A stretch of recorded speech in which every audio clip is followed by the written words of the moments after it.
Hey guys, Jamin here, bringing you a do-it-yourself computer repair video. We're working on a Toshiba Chromebook right now. We're going to show you how to factory reset it.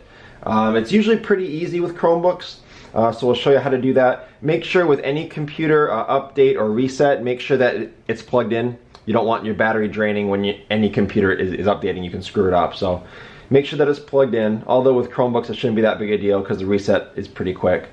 So I just went ahead and shut this down. You're going to do a 3-key combo right now. You're going to press your escape key, top left. 4 keys in, you have your refresh key. It's an arrow that's been made into a circle.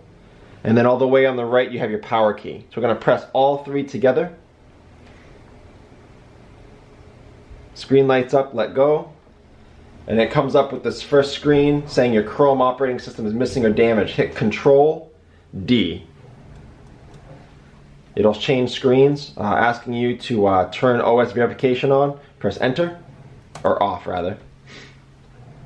That'll start the reset process. Next screen comes up. Press space to re-enable. You hit the space bar, and then you hit enter again. And that's pretty much it. That's pretty much the steps it takes to reset the Toshiba Chromebook. If for some reason your reset didn't go through, or if it didn't fix the problem that you're hoping to fix by doing it, check out our frequently asked questions down below in the description. It could save you some time. If your question isn't there, feel free to leave a comment.